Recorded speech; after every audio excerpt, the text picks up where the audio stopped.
বিসমিল্লাহির রহমানির রহিম।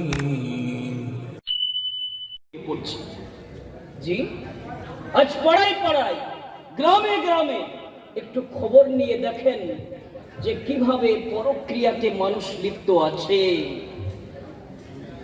কিভাবে মানুষ লিপ্ত আছে। এই যে সমাজ, যেই সমাজের মেরুদণ্ড ভেঙে গেছে, যেই সমাজে সত্যিকারের নায়ক বীররা আজ জেলখানাতে বন্দী আছে, মিথ্যুকরা নেতার চেয়ারে বসে আছে, সেই সমাজে সেই সময়ে মাদ্রাসা শিক্ষার কি প্রয়োজন আছে, উলামায়ে দেওবন্দের কি প্রয়োজন আছে, হাফেজে কিরামের কি প্রয়োজন আছে, সেটা ভাষায় আপনাদেরকে বোঝাতে হবে না। জি, আবার সম্মানিত শ্রোতাবৃন্দ, আমরা সকলেই জানি যে মুসলমানদের উপর কি পাশবিক অত্যাচার নেমে আসছে। পুরো পৃথিবীর বুকে মুসলমানদেরকে কোন ঠাট্টা করে দেওয়া হয়েছে। আপনি দেখুন, চীনের উইঘুর মুসলমান, মায়ানমারের রোহিঙ্গা, ফিলিস্তিনের ভাইয়ের বোনেদেরকে কি পাশবিক ন্যায় অত্যাচারটা চালানো হচ্ছে। এই সময় ইসলামী শিক্ষার কি প্রয়োজন, দ্বীন ইসলামের কি প্রয়োজন, সেটা ভাষা দ্বারা ব্যক্ত করার কোনো প্রয়োজন আমি মনে করি না। আপনারা খবরে দেখছিলেন যে ফিলিস্তিনের মানুষেরা কিভাবে প্রাণ দিচ্ছিল আল্লাহর জন্য। একটা ঘটনা দেখে আমি শিহরিত হয়ে উঠলাম, তাদের ঈমানি জজবাত দেখে আমি কম্পিত হয়ে গেলাম যে একজন নার্স, একজন হাসপাতালের সেবিকা, সে ছুটে বেরিয়ে আসছে আর তাকবীর দিচ্ছে, খুশি বরণ করে নিচ্ছে। এসে কন্যা সন্তানকে বলছে, আমি একজন শহীদের স্ত্রী হয়ে গেলাম আর তুমি একজন শহীদের কন্যা হয়ে গেলে, কারণ তোমার পিতা এই জালিমদের বোমেতে আজ নিক্ষেপ হয়ে গেছে, এই প্রাণ ত্যাগ করেছে। বলুন, মুসলমানরা আজ কি কুরবানিটাই দিচ্ছে। সেই ভিডিও আমার হৃদয়কে কম্পন করে তুলেছিল। সেই ভিডিওতে একটা ছোট্ট শিশু, একটা ছোট্ট ভাই তার বোনের কানে কানে বলছে, ভাই বোন, তুমি তোমার দুনিয়া ত্যাগ করার সময় হয়ে গেছে, অতএব তুমি কলমা পড়ো, কলমা পড়ো, কলমা পড়ো।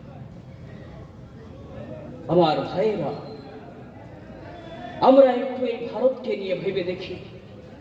ভারতবর্ষের বর্তমান পরিস্থিতি, যে প্রত্যেকটা মসজিদকে কিভাবে টার্গেট করা হচ্ছে, ঐতিহাসিক সেই মসজিদগুলো কিভাবে টার্গেট করা হচ্ছে, একটু আমরা চিন্তা করি।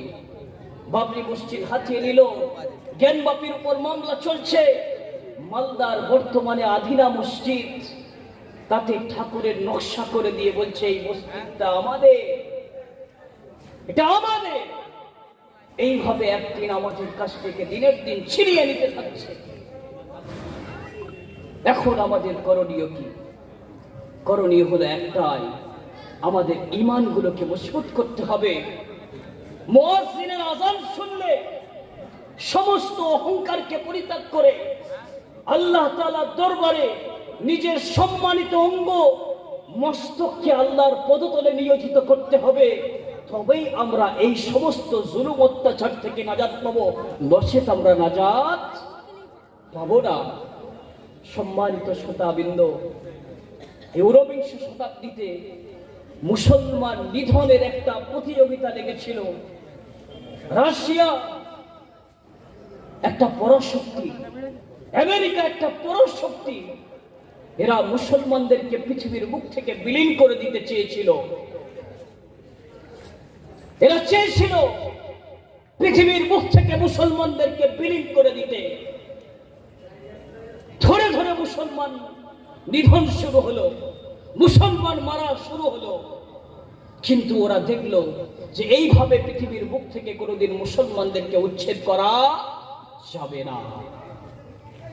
তাই মুসলমান থাক, নাম হোক সালমান খান, নাম হোক সালমান রাশদি, নাম হোক তাসলিমা নাসরিন, কিন্তু তার মধ্যে যেন ঈমানি চেতনা না থাকে। তারা চেষ্টা করলো যে এই মাদ্রাসা মসজিদগুলোকে কোনো উপায়ে ষড়যন্ত্র করে হলেও আমাদেরকে বন্ধ করতে হবে। এই মাদ্রাসা মসজিদগুলো পৃথিবীর বুকে যে নবজাগরণ ঘটিয়েছে, এগুলোকে বন্ধ করতে হবে, নচেত মুসলমানকে কোনোদিন তাদের ঈমানকে ছিনিয়ে নেওয়া যাবে না। তাই তারা উঠে পড়ে লাগলো যে এই মাদ্রাসাগুলোকে কিভাবে বন্ধ করা যায়। দেখুন, আপনারা একটু খেয়াল করে দেখুন, আমি 6 বছর আগে এই মাদ্রাসার একটা ছাত্র ছিলাম। এখানে আমি শিক্ষকতা অর্জন করতাম। আমার শিক্ষক সকলে আমি দেখতে পাচ্ছি সম্মানে তিনাদের আমার মাথা ঝুঁকে যাচ্ছে, কিন্তু তিনারা সুযোগ দিয়েছেন আপনাদের সামনে কিছু বলার। তাই আপনাদেরকে বলছি, এই মাদ্রাসা আপনারাই বানিয়েছেন, আপনাদের এলাকার মানুষ সাহায্য সহযোগিতার বিনিময়ে এই বিল্ডিং দাঁড়িয়েছে।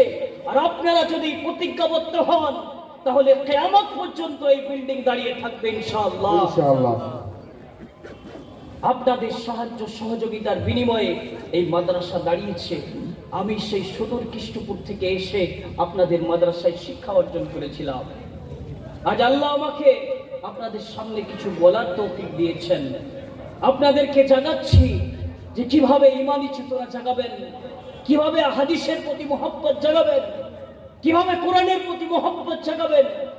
কিন্তু এর পিছনে কারিগর কারা? আপনারাই তো। আপনাদের সভাপতি সাহেব বলছিলেন যে এই জায়গাটাকে আগে দেখলে মনে হতো দোজখ, এখন দেখলে মনে হয় জান্নাত।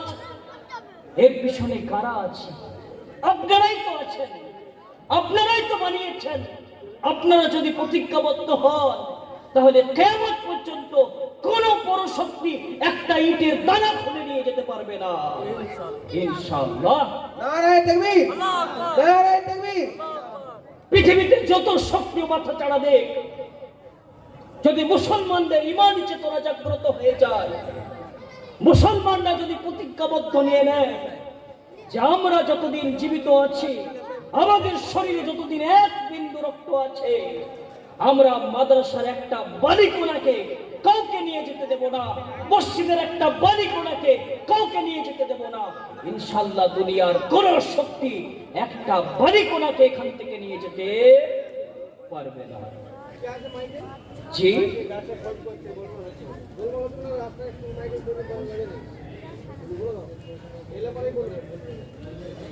সম্মানিত শ্রোতাবৃন্দ, আমার ভাইয়েরা, আজ আমরা ঈমানটা পারিবারিক সূত্রে পেয়ে গেছি। এর বিনিময়ে আমাদেরকে কোনো ত্যাগ তিতিক্ষা দিতে হয়নি। আমরা ঈমানটা পারিবারিক সূত্রে পেয়ে গেছি। আমার দাদা মুসলমান ছিল, পরদাদা মুসলমান ছিল, তার পিতা মুসলমান ছিল, আমি মুসলমান ঘরে জন্মেছি, তাই আমি মুসলমান হয়ে গেছি। কিন্তু যদি এই ঈমানের জন্য হযরতে বিলালের মতো যদি কুরবানি দিতে হতো, হযরতে আবু বকর সিদ্দিকের মতো যদি কুরবানি দিতে হতো, তাহলে আমাদের এই অবস্থাটা আমাদের মাঝে বিরাজ করতো না। আমরা ঈমানটা পারিবারিক সূত্রে পেয়ে গেছি, তাই আমরা নামাজের কদর বুঝি না, কোরআনের কদর বুঝি না, আল্লাহ রাসূলের হাদিসের কদর বুঝি না। ঈমানটা যদি আমাদেরকে ত্যাগ তিতিক্ষার বিনিময়ে পেতাম, তাহলে আমরা বুঝতাম যে কোরআনের কি মূল্য, হাদিসের কি মূল্য, মসজিদের কি মূল্য, মাদ্রাসার কি মূল্য, তখন আমাদের বুঝে আসতো। আমরা তো ইসলামের জন্য কোনো ত্যাগ স্বীকার করিনি, কোনো তিতিক্ষা আমাদের নেই, তাই এই সমস্ত কথা আমাদের বুঝে আসে না। যুবক ভাইদেরকে নামাজের কথা বলা হলে তাদের নামাজ বুঝে আসে না। এমন ইবাদত যাতে মজা আছে, সেটা ইবাদত নাই হোক। যদি আপনাদের এই কাষ্টহরি এলাকার মানুষ যত যুবক আছে তাদেরকে বলা হয় যে একজন হুজুর আসছেন, তাকে পিক আপ করে তোমরা নিয়ে আসো চন্দ্রকোনা রোড থেকে, সকলেই তখন যুবকরা বেরিয়ে যাবে, মোটর বাইকে করে তকবীর দিতে দিতে তাকে নিয়ে আসবে। কিন্তু যদি এই যুবককে আওয়াজ দেওয়া হয়, আসো যুবক, মসজিদ খালি পড়ে আছে, আসো, মসজিদ তোমাকে ডাকছে, তখন আসবে না। কেন? এই ইবাদতের মধ্যে বিনোদন নেই। যেগুলোর মধ্যে বিনোদন আছে, আনন্দ আছে, ফুর্তি আছে, এমন ইবাদত যুবকদেরকে বড়ই ভালো লাগে। কিন্তু যার মধ্যে বিনোদন নেই, আনন্দ নেই, সেই রকম ইবাদত এদেরকে ভালো লাগে না, মজা লাগে না।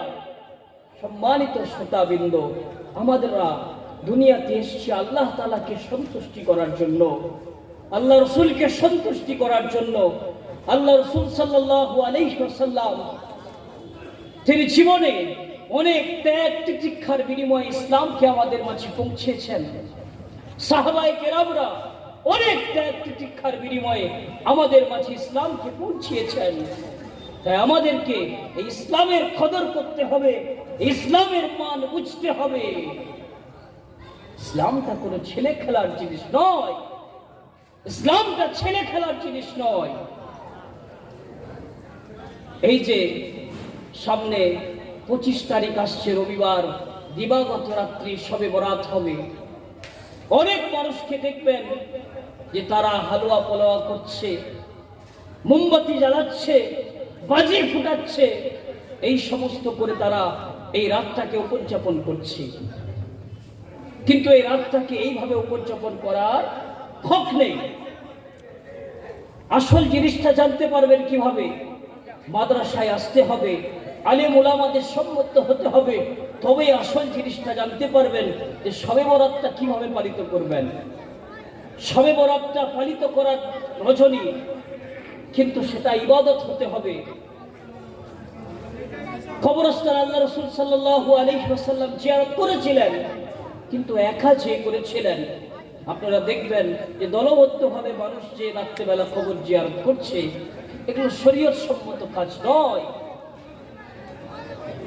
মা সাবাতা ফি সুন্নাত নামী কিতাবের মধ্যে আব্দুল হাই লখনবী সাহেব লিখেছেন যে আমি পৃথিবীর বিভিন্ন দেশে গিয়েছি, আরবে গিয়েছি, মিশরে গিয়েছি, কিন্তু কোথাও এইভাবে শবে বরাত পালন করতে দেখিনি।